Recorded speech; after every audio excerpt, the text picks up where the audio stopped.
പിതാവിൻ്റെയും പുത്രൻ്റെയും പരിശുദ്ധാത്മാവിൻ്റെയും നാമത്തിൽ ആമേൻ. കർത്താവിൻ്റെ ഉന്നതമായ നാമത്തിന് സ്വസ്ഥം ചെയ്യുന്നു. കർത്താവിൻ്റെ വിശുദ്ധ പൗരോഹിത്യത്തെ മഹത്വപ്പെടുത്തണമേ. കർത്താവിൽ സഭയിലുള്ള സാന്നിധ്യം പ്രകടമാക്കണമേ. 19 വർഷം ഞാൻ അർപ്പിച്ച കൃപാനയുടെ യോഗ്യതയാണ്. കൃപാസ്ഥാനത്താരെ ജീവനോടെ പ്രത്യക്ഷപ്പെട്ട പരിശുദ്ധ അമ്മയുടെ മാധ്യസ്ഥത്തിലെ ഞാൻ മക്കളെ കർത്താവിൻ്റെ നാമത്തിൽ ആശീർവദിക്കുന്നു.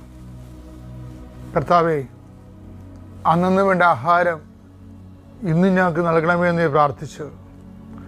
അവിടുന്ന് ഞങ്ങൾക്ക് ഈ ഡെയിലി ബ്രെഡ് കിട്ടുന്ന ഈശോയെ, ഇന്നത്തെ മക്കളുടെ ആവശ്യത്തിന് അങ്ങനെ പ്രത്യേക സാന്നിധ്യവും സംരക്ഷണവും നൽകണമെന്ന് പ്രാർത്ഥിക്കുന്നു. കർത്താവ്, ഇന്നത്തെ മക്കളുടെ ചിന്തകൾ, ഇന്ന് മക്കൾ പേടിക്കുന്ന വിഷയങ്ങൾ, സങ്കടപ്പെടുന്ന സാഹചര്യങ്ങൾ, ആലോചിക്കുന്ന വിഷമതകൾ എല്ലാം കർത്താവ് ഏറ്റെടുക്കണമെന്ന് പ്രാർത്ഥിക്കുന്നു. നിൻ്റെ യാത്ര, നിൻ്റെ ജോലി, നിൻ്റെ സംരംഭങ്ങൾ, നീ ഉത്തരം കൊടുക്കേണ്ട വ്യക്തികൾ, നിന്നെ അലട്ടുന്ന മാനസികാവസ്ഥകൾ കർത്താവ് ഏറ്റെടുക്കട്ടെ എന്ന് പ്രാർത്ഥിക്കുന്നു. വഴക്കിട്ടുപോയി മക്കൾ വിളിക്കാത്ത മക്കൾ, ഫോൺ എടുക്കാത്ത മക്കൾ, സംസാരിക്കാത്ത വ്യക്തികൾ, അവിടെ എല്ലാം കർത്താവിന് സന്നിധിനെ സമർപ്പിച്ചതിനെ പ്രാർത്ഥിക്കുന്നു. കല്യാണങ്ങൾ വന്നും പോയിരിക്കുന്നു, പല കല്യാണം നടക്കുന്നില്ല. അതുപോലെ തന്നെ പല കാര്യങ്ങൾക്കും ഒത്തുചെയ്യ സമയമാകുമ്പോൾ പണമില്ലാത്ത അവസ്ഥ വരുന്നു. എന്ത് ചെയ്യുമെന്ന് അറിയാൻ പാടില്ലാതെ നിൽക്കുന്ന, അന്തം മുട്ടി നിൽക്കുന്ന മക്കളെ അവരെ കർത്താവിൻ്റെ നാമത്തിൽ അവരെ ആശീർവദിക്കുന്നു. കർത്താവെ, എങ്ങനെ ജീവിക്കും എന്ന് വിചാരിച്ച് ഒരു വഴിയും കാണാതിരിക്കുന്നവർക്ക് ഇന്ന് നീ വഴി കാണിക്കണം കർത്താവെ. 17 മണിക്കൂറിനുള്ളിൽ അവർക്ക് വഴി കാണിക്കാൻ വേണ്ടി പരിശുദ്ധമതയും മാതാവിനെ ഏൽപ്പിക്കുന്നു. എൻ്റെ കർത്താവിൻ്റെ ഉന്നതമായ നാമത്തിൽ, സഭയുടെ അധികാരത്തിൽ, കുരിശിൻ്റെ അടയാളത്തിൽ, ദൈവശക്തിയ ദൈവവേദനെ അനുഗ്രഹിക്കപ്പെടട്ടെ.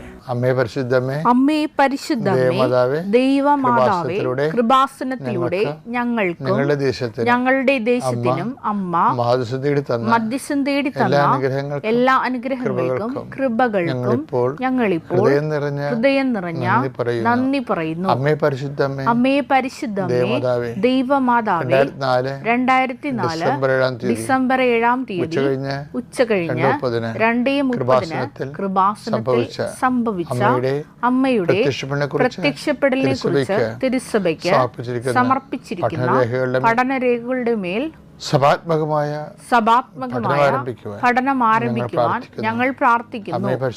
അമ്മേ പരിശുദ്ധമേ, ഭൂസ്വർ ലോകങ്ങളുടെ രാജ്ഞിയായ അങ്ങേയ്ക്ക് ഭൗമ സംരക്ഷണത്തിനായി പ്രപഞ്ച പ്രകൃതിയെ തന്നെ തിരുസഭ പ്രതിഷ്ഠിക്കുവാൻ ഈ പ്രത്യക്ഷീകരണം വഴി ഇടയാക്കണമേ.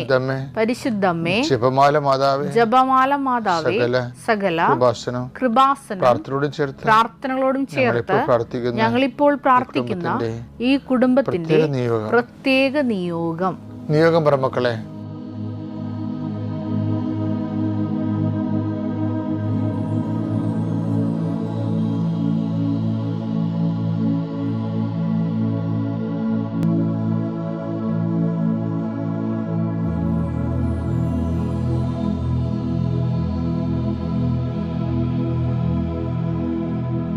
അമ്മയുടെ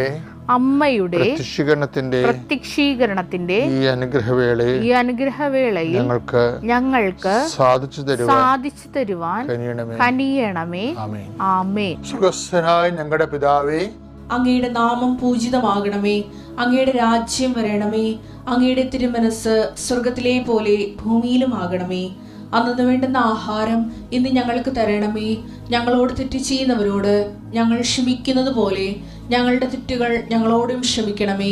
ഞങ്ങളെ പ്രലോഭനത്തിൽ ഉൾപ്പെടുത്തരുതേ, തിന്മയിൽ ഞങ്ങൾ രക്ഷിക്കണമേ. ആമേൻ. നന്മ നിറഞ്ഞ മറിയമേ, സ്വസ്തി. കർത്താവ് അങ്ങയുടെ കൂടെ സ്ത്രീകളിൽ അങ്ങ് അനുഗ്രഹിക്കപ്പെട്ടവളാകുന്നു.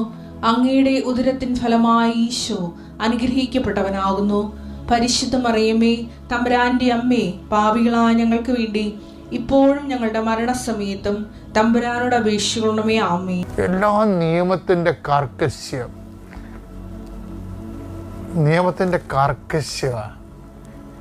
കഴിഞ്ഞ മാസം 5 മാസം മുമ്പ് നസ്രുള്ള ഇസ്രയേൽ സൈന്യം കൊന്നൊരു ദിവസം ഞാൻ ഇസ്രയേലിലുണ്ടായിരുന്നു. ഇപ്പം ഞാനിവിടെ 3-4 സ്ഥലത്ത് ധ്യാനിപ്പിച്ചു. ജെറുസലേം, അതുപോലെ തന്നെ ജോപ്പ, ടെല്ലവീവ്, കുറേ സ്ഥലത്ത് ധ്യാനിപ്പിച്ചു. അപ്പോൾ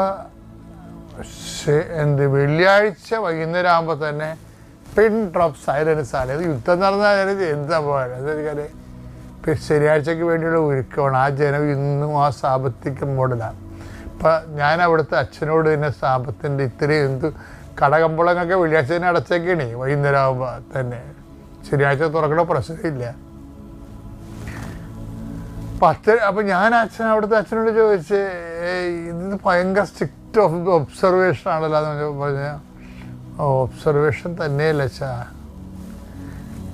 ഇപ്പം ഒരു ആളിന് രോഗം പിടിയോട്ട് കിടക്കുകയാണെങ്കിൽ നമ്മൾ അവരെ അടുത്ത മുറിയിലുള്ള ആളെ അറിയിക്കണമെങ്കിൽ കോളിംഗ് ബെൽ അടിക്കണ്ടേ? കോളിംഗ് ബെൽ അടിക്കുമ്പോൾ സാപത്തിൽ കോളിംഗ് ബെൽ അടിക്കണത് പറ്റാത്തത് കൊണ്ട് അതൊരു വർക്കല്ലേ, അതുകൊണ്ട് അവർ കോളിംഗ് ബെൽ അടിക്കത്തില്ല. ആളവിടെ കിടന്ന് ചത്തെന്ന് പറഞ്ഞാൽ ശരി, കോളിംഗ് ബെൽ കൈവൊക്കെ കോളിംഗ് ബെൽ അടിക്കണ പ്രശ്നമില്ല. അത്രയും സ്ഥിരമായിട്ട് ഇന്ന് ഈ കാലത്ത് ഫോളോ ചെയ്യുന്നുണ്ട്. അത് കേട്ടോ എനിക്ക് അത്ഭുതപ്പെട്ടു പോയി ശരിക്കും പറഞ്ഞാൽ. അപ്പോൾ ഇതാണ് ഇപ്പോഴത്തെ അവസ്ഥ. ഇങ്ങനെ ഒരു സാബത്ത് ദിവസമാണ് ഈശോ വിളഞ്ഞു കിടന്നിരുന്ന വയലിലൂടെ ആ ശിഷ്യന്മാരോടൊത്ത് യാത്ര ചെയ്തത്. ഓക്കെ, ഇക്കാലങ്ങളിൽ പോലും കോളിംഗ് ബെൽ അടിക്കണ പോലും സാപത്ത് വിരുദ്ധമാണെന്ന് മനസ്സിലാക്കുന്നതിൽ ഇന്ത്യക്കാരെയും അല്ലെങ്കിൽ ഫിലിപ്പീൻസിനെ അവർ കൊണ്ടു നടത്തിയിട്ട് സാപത്ത് മുഴുവൻ അവിടെ ഉള്ള ഓട്ടം ആ വീട്ടിൽ അറിയിക്കണതും സംസാരിക്കണതും നടക്കണതും എല്ലാം അവർക്ക് വേണ്ടി നടക്കണതും ഫിലിപ്പീനികളും മലയാളികളുമാണ് ഈ ഇസ്രായേൽക്കാർക്ക് വേണ്ടി നടത്തുന്നത്. ഇപ്പോഴും പോലും ചിന്തിച്ച് നോക്കിയേ. അപ്പോൾ എന്ത് സ്ട്രിക്റ്റായിട്ടാണ് അവരെ ഫോളോ ചെയ്യണമെന്ന് നോക്കിയേ. അപ്പോൾ ഈ ഈശോൻ്റെ കാലഘട്ടത്തിൽ ഇതുപോലെ ഒരു സാപത്ത് ദിവസമാണ് വിളഞ്ഞു കിടക്കുന്ന വയലിലൂടെ അവർ വരുമ്പോൾ ശിഷ്യന്മാർ അവർ ഗോതമ്പുകൾ പറിച്ച് കയ്യിലിട്ട് തിരുമ്മി തിന്നാൻ തുടങ്ങി. ഞാൻ പറഞ്ഞു വരുന്നത് ഈശോയുടെ കോൺട്രിബ്യൂഷൻ എന്താണെന്നാണ്. ഈ ഒരു സമൂഹത്തിൽ അപ്പോൾ നിയമജരും ഫരിസേയരും ഈ പ്രതികളെ കൈയോടെ പിടിച്ച് അപ്പോൾ അവരെ കർത്താവ് ജാമ്യത്തിൽ എടുക്കണം കണ്ടിട്ടില്ലേ? മത്തായി 12:1. അക്കാലത്ത് ഒരു സാബത്തിൽ യേശു ഗോതമ്പ് വയലിലൂടെ കടന്നു പോവുകയായിരുന്നു. അവന്റെ ശിഷ്യന്മാർക്ക് വിശന്നു. അവർ കതിരുകൾ പറിച്ചു തിന്നാൻ തുടങ്ങി. ഫരിസേയർ ഇത് കണ്ട് അവനോട് പറഞ്ഞു. ഫരിസേയർ എന്ന് പറയണത് ഈശോന്റെ കാലത്തുള്ള ഒരു ഇന്റർപ്രിട്ടേഷൻ ഓഫ് ലോയാണ്. അതായത് അവരെ തോറ എന്ന് പറയുന്ന അവരുടെ 5 പുസ്തകങ്ങളിലെ ബൈബിളിലെ, അതുമാത്രമല്ല ആ തോറയുടെ റബിമാരുടെ കുറേ ലിറ്ററേച്ചറുണ്ട്, നിയമങ്ങളുണ്ട്, റബീനിക് ലോസ്. അതിൻ്റെ ഓറൽ ട്രഡീഷനാണത് വാക്കാൽ പറഞ്ഞു വരണത്. അതെല്ലാം പാലിച്ച് സൂക്ഷ്മതയോടെ പാലിച്ച് ജീവിക്കുന്ന ഒരാളാണ്. കർക്കശമായിട്ടുള്ള അവരുടെ വായിൽ ചെന്ന് വിട്ടു ഇവര്. അപ്പം ഇത് ഈശോ പറഞ്ഞ വാക്ക് തന്നെ ഈശോക്ക് എന്താണ് ബദലായിട്ട് വരും. ഫലത്തിൽ നിന്ന് വൃക്ഷത്തെ അറിയാവുന്നില്ലേ, അത് തിരിച്ചു വരും. എന്താ കാര്യം? ഇവർ സാപത്ത് പോലും ലംഘിക്കണമെന്നുണ്ടെങ്കിൽ ഇവരുടെ ഇതാണ് ഫലം. അപ്പോസ്തലന്മാരാണല്ലോ ഈശോയുടെ ഫലം, ഈശോയിലെ മരം. അപ്പോൾ ആ ഒരു രീതിയിൽ ഈശോനെ ഇവർ ഗൺ പോയിന്റിലാക്കും. അപ്പോൾ ഈ ഗൺ പോയിന്റത്തിൽ അവർ കുടുക്കി ഹുക്ക് ചെയ്ത് കളഞ്ഞ് ഈ ഹുക്കിൽ നിന്ന് കർത്താവ് ഇങ്ങനെ തന്ത്രപരമായിട്ട് രക്ഷപ്പെടുന്നതിനുണ്ട്. അതിൻ്റെ അത് പിന്നിൽ എന്താ രസത്തിൽ കർത്താവ് ഒരു ചോദ്യം അവരോട് ചോദിക്കും. 12:3 അവൻ പറഞ്ഞു വിശന്നപ്പോൾ ദാവീദും അനുചരന്മാരും എന്താണ് ചെയ്തതെന്ന് നിങ്ങൾ വായിച്ചിട്ടില്ലേ? അവൻ ദൈവഭവനത്തിൽ പ്രവേശിച്ച് പുരോഹിതന്മാർക്കല്ലാതെ തനിക്കോ തനിക്കോ സഹചരന്മാർക്കോ ഭക്ഷിക്കാൻ അനുവാദമില്ലാത്ത കാഴ്ചയപ്പം ഭക്ഷിച്ചതെങ്ങനെ? അപ്പോൾ അതൊക്കെ ഇവർ ജാമ്യത്തിലെടുക്കാൻ വേണ്ടി അവിടെ അപ്പം നിയമം കർക്കശമാണെങ്കിലും വിശപ്പ് അതിനേക്കാൾ കർക്കശമായിട്ട് കർത്താവ് മനസ്സിലാക്കി. നിയമത്തെക്കാൾ വലുതാണ് വിശപ്പ് എന്നുള്ളത് ഈശോയുടെ ഏറ്റവും വലിയ ഫൈൻഡിങ്സാണ്. ഇത് വെച്ച് അപ്പോസ്തലന്മാർ അണ്ടർസ്റ്റാൻഡ് ചെയ്യുകയാണ്. അപ്പോസ്തലന്മാർ പേടിച്ചിരിക്കുകയായിരുന്നു, ഒരു ഡിസ്മിസൽ ഉറപ്പാണെന്നും പറഞ്ഞിരിക്കുകയായിരുന്നു. പക്ഷെ കർത്താവിൻ്റെ അനന്ത കാരുണ്യം, ഈ കാരുണ്യം തന്നെയാണ് ഈ അണ്ടർസ്റ്റാൻഡ്. കാരുണ്യമെന്ന് നമ്മൾ പറയും, പക്ഷെ അതല്ല, അത് ശരിക്കും പറഞ്ഞ അണ്ടർസ്റ്റാൻഡിങ് ലവാണ്, വിശ്വാസ പ്രമാണം. സർവശക്തനായ പിതാവും ആകാശത്തിന്റെയും ഭൂമിയുടെയും സൃഷ്ടാവുമായ ദൈവത്തിൽ ഞാൻ വിശ്വസിക്കുന്നു. അവിടുത്തെ ഏകപുത്രനും ഞങ്ങളുടെ കർത്താവുമായ ഈശോമിശിഹായിലും ഞാൻ വിശ്വസിക്കുന്നു. ഈ പുത്രൻ പരിശുദ്ധാത്മാവിനാൽ ഗർഭസ്ഥനായി കന്യകാമറിയത്തിൽ നിന്ന് പിറന്ന് പൊന്തിയോസ് പീലാത്തോസിന്റെ കാലത്ത് പീഡകൾ സഹിച്ച് കുരിശിൽ തറയ്ക്കപ്പെട്ട് മരിച്ച് അടക്കപ്പെട്ട് പാതാളങ്ങളിൽ ഇറങ്ങി മരിച്ചവരുടെ ഇടയിൽ നിന്ന് മൂന്നാം നാൾ ഉയർത്ത് സ്വർഗത്തിലേക്ക് എഴുന്നള്ളി സർവശക്തിയുള്ള പിതാവായ ദൈവത്തിന്റെ വലതുഭാഗത്തിരിക്കുന്നു. അവിടെ നിന്ന് ജീവിക്കുന്നവരെയും മരിച്ചവരെയും വിധിക്കുവാൻ വരുമെന്നും ഞാൻ വിശ്വസിക്കുന്നു. പരിശുദ്ധാത്മാവിലും ഞാൻ വിശ്വസിക്കുന്നു. വിശുദ്ധ കത്തോലിക്കാ സഭയിലും പുണ്യവാന്മാരുടെ ഐക്യത്തിലും പാപങ്ങളുടെ മോചനത്തിലും ശരീരത്തിന്റെ ഉയർപ്പിലും നിത്യമായ ജീവിതത്തിലും ഞാൻ വിശ്വസിക്കുന്നു. ആമേൻ. പരിശുദ്ധ പരമദിവ്യകാരുണ്യത്തിന് ആരാധനയും സ്തുതിയും പുകഴ്ചയും ഉണ്ടായിരിക്കട്ടെ. പരിശുദ്ധ പരമദിവ്യകാരുണ്യത്തിന് ആരാധനയും സ്തുതിയും പുകഴ്ചയും ഉണ്ടായിരിക്കട്ടെ. പരിശുദ്ധ പരമദിവ്യകാരുണ്യത്തിന് ആരാധനയും സ്തുതിയും പുകഴ്ചയും ഉണ്ടായിരിക്കട്ടെ. ഈ ദിവസങ്ങളിലെ രണ്ട് സഹോദരങ്ങളുടെ സെയിം എക്സ്പീരിയൻസ് എൻ്റെ ശ്രദ്ധയിൽപ്പെട്ടൊരു വിഷയമാണ്. ഒന്ന് സോഫിയ ജോർജ്, അതിൽ ജോർജിൻ്റെ എക്സ്പീരിയൻസ്. രണ്ടാമത്തെ ആൻ്റണി ജോർജ്. ഇവർ രണ്ടുപേരും ഗവൺമെൻറ് ഓഫീസർമാരാണ്. ഇവർ രണ്ടുപേരും പറഞ്ഞിരിക്കുന്ന ഉടമ്പടി എടുക്കുമ്പോഴുള്ള ഒരേ എക്സ്പീരിയൻസാണ്. ഇതിക്ക് മുമ്പ് വേറെ പല ആൾക്കാരും പറഞ്ഞിട്ടുള്ളതാണ്. എൻ്റെ ആധ്യാത്മികമായ അനുഭവ യാത്രയിൽ എനിക്കും പലപ്പോഴും തോന്നിയിട്ടുള്ള സത്യമാണ്. ഇവർ രണ്ടുപേരും പറഞ്ഞിരിക്കുന്നത്,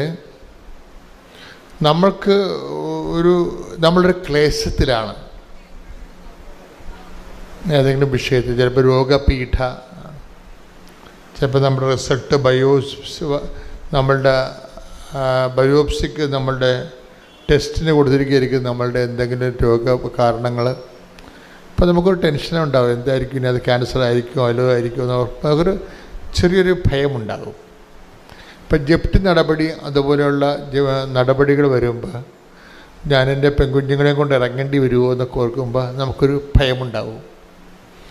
ഇങ്ങനെ ജീവിതം നമ്മൾക്ക് വെച്ച് നീട്ടിത്തരുന്ന ഒരു സംഭവമാണ് സങ്കടം, ഭയം, നമ്മളതിനകത്ത് ആശങ്ക, പെട്ടുപോകുമോ എന്നുള്ള ആശങ്ക, എല്ലാം തീർന്നു എന്നുള്ള രീതിയിൽ എന്തെങ്കിലും ഒരു അഭ്യുഹവല് സംഭവിച്ചു കഴിഞ്ഞാൽ, എന്തെങ്കിലും ഒരു ആഘാതം സംഭവിച്ചാൽ, തോൽവി സംഭവിച്ചാൽ എല്ലാം തീർന്നു എന്ന് തോന്നും.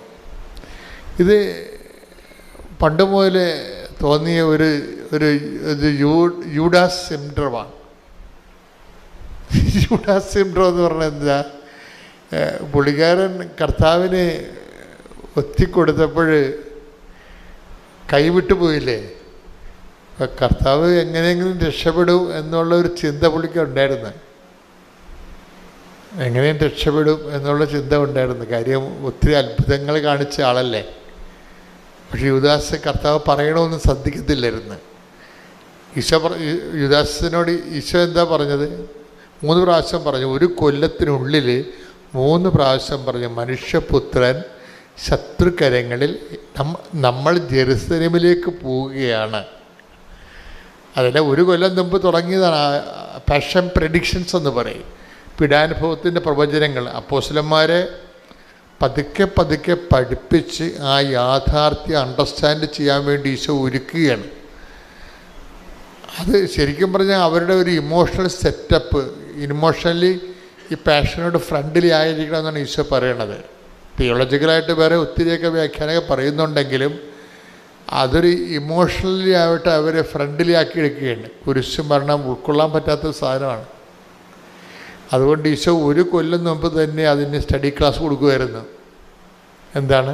നമ്മൾ ജെറുസലേമിലേക്ക് പോവുകയാണ്, അവിടെ വെച്ച് ചില കാര്യങ്ങളൊക്കെ സംഭവിക്കും, നിങ്ങൾ ജീവിതത്തിൽ ഒരിക്കലും കേൾക്കാത്ത കാര്യങ്ങൾ കേൾക്കും. അപ്പോൾ അതൊക്കെ പറയുമ്പോൾ പതുക്കെ പതുക്കെ അപ്പോസ്തലന്മാരെ ആ വിഷയത്തോട് വളരെ ഒരു വലിയ പൊട്ടിത്തെറി ഒഴിവാക്കാൻ വേണ്ടി ചെയ്യണ കാര്യങ്ങളാണ്. മനുഷ്യപുത്രൻ ശത്രുകരങ്ങളിൽ ഏൽപ്പിക്കപ്പെടും, അവരവനെ പീഡിപ്പിക്കും, അവരവനെ കുരിശിൽ തറച്ച് കൊല്ലും. അത്രയും പറയുമ്പോൾ ബാക്കിയോ ഇവർ ശ്രദ്ധിക്കത്തില്ല. യഥാർത്ഥ കാര്യം പിന്നീട് പറയുന്നുണ്ട് ഈശോ ഏറ്റവും അവസാനം. ഈ ദൈവവചനത്തിൻ്റെ ഒരു പ്രോബ്ലം എന്ന് പറയുന്നത് ഇത് അവസാനം വരെ കേട്ടിരിക്കണം. ഇടയ്ക്ക് വെച്ച് വല്ലതും കേട്ടിട്ട് ചാടി ആത്മഹത്യ ചെയ്യരുത്. എന്താണ് കാര്യം? ഇടയ്ക്ക് വെച്ച് വല്ലതും കേട്ട് ചാടി ആത്മഹത്യ ചെയ്താണ് യൂദാസ് സിൻഡ്രോം എന്ന് പറയണത്. അയാൾ ഈ അവസാനം പറഞ്ഞ് കേട്ടിട്ടില്ല. മനുഷ്യപുത്രനെ ശത്രുക്കരങ്ങൾ ഏൽപ്പിക്കപ്പെടും, അവരെന്നെ പീഡിപ്പിക്കും, അവനെ കുരിശിൽ തറച്ച് കൊല്ലുമെന്ന് പറഞ്ഞാൽ ഈശോ അവസാനം പറഞ്ഞു എന്താണ്? എങ്കിലും അവൻ 3-ാം ദിവസം ഉയർത്തെഴുന്നേൽക്കും. അതാണ് യൂദാസ് കേൾക്കാതെ പോയ സുവിശേഷം. ഞാനെപ്പോഴും അതിനങ്ങനെ വിളിക്കാനാണ് ആഗ്രഹിക്കുന്നത്. യൂദാസ് കേൾക്കാതെ പോയ സുവിശേഷം. 3-ാം ദിവസം ഉയർത്തെഴുന്നേൽക്കും.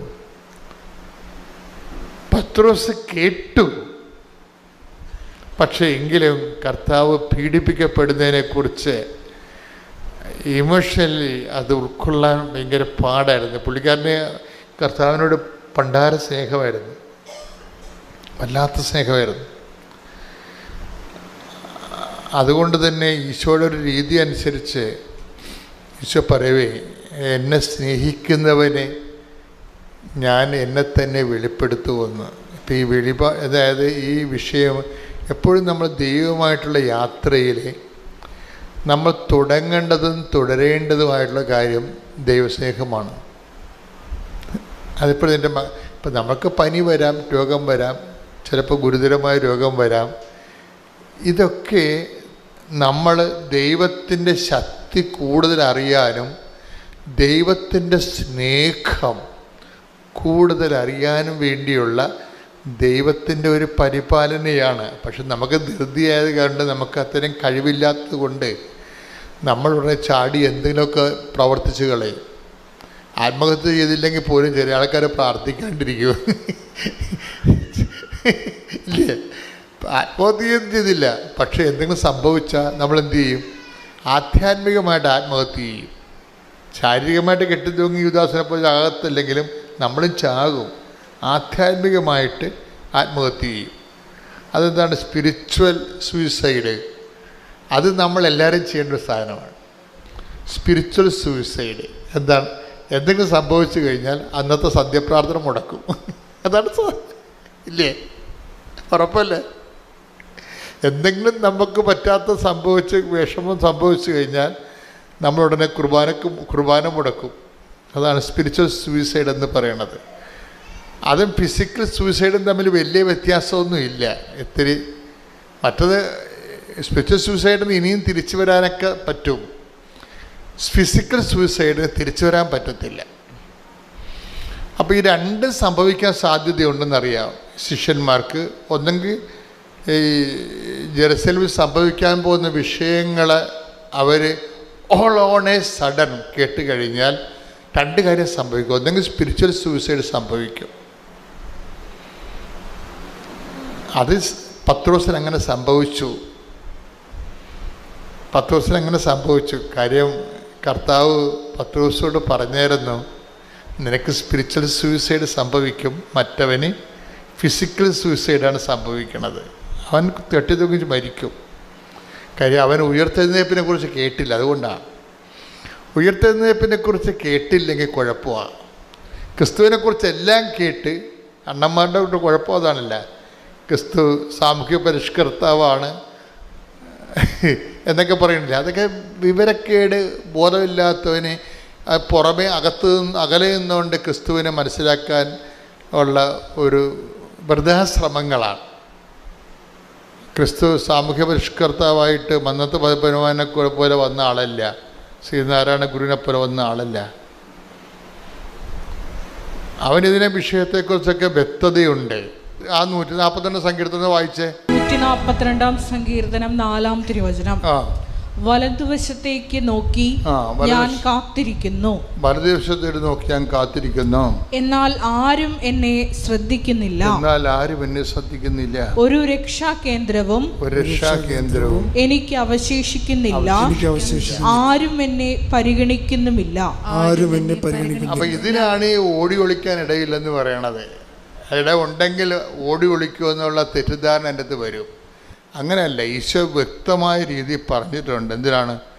ഈ നിമിഷത്തിന് വേണ്ടിയാണ് ഞാൻ ഇതിലേക്ക് വന്നത്. 12:27 വായിച്ച്, യോഹന്നാൻ 12:27 വായിച്ച് ശ്രുതികട്ടെ. Hallelujah, hallelujah, hallelujah, hallelujah. യേശുവേ നന്ദി. Hallelujah, hallelujah. യോഹന്നാൻ 12:27. യോഹന്നാൻ 12:27. പിതാവേ, ഈ മണിക്കൂറിൽ നിന്ന് എന്നെ രക്ഷിക്കണമേ.